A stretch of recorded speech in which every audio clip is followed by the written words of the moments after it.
eCapitol News Director Sean Ashley is knee-deep in the big budget news, joined us now with some added perspective. And Sean, what jumps out at first glance? Well, what's interesting is a lot of this budget is similar to last year. There's a teacher pay raise included. There's some additional money for the classroom included in public education. And there's even a state employee pay raise in this budget. But at the same time, there are a lot of things that are different. We see a lot of money going into programs that previously they've been unable to fund because they simply didn't have additional money. The budget indicates that the Legislative Office of Financial Transparency will be created and funded. There's also money going to the State Auditor and Inspector's Office. And then there's money going to a variety of programs and a variety of other agencies. And that's something we've not seen for a number of years because of the previous budget shortfalls. Yeah, so that's very, very positive. Now, common education spending appeared to be a sticking point at times. So how was that all resolved? Well, the House and the governor were on one side of the argument and the Senate on the other.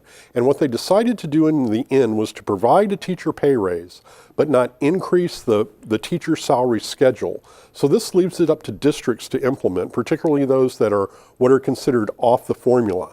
That satisfied both sides of the equation.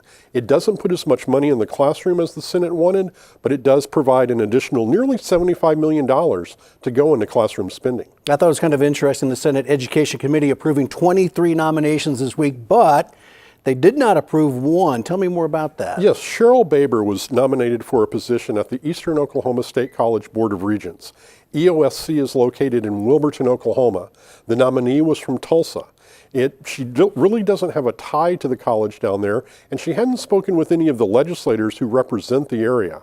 There's also concern that she may be interested in running for Senate, which means she wouldn't be able to serve her term, and that they would be back in the committee meeting appointing somebody else to that position.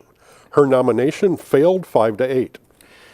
You know, sometimes lost in the coverage of the opioid crisis is that there are thousands of people who need those medications legitimately to function and survive in their lives. The Senate addressing that a little bit. What are they doing? Yes, they've passed a bill which would create some exceptions for individuals who are in those exact situations. They need those medications in order to function. This adjusts some of the limitations that were placed on opioid prescriptions last year, allowing doctors to work more closely with those patients to make sure that they receive the medications they need. Now, you don't hear a lot about that, but there's really two sides of that story. Okay, I know you got to get back to the Capitol. You're a very busy man. Thanks for taking the time. You're very, very welcome.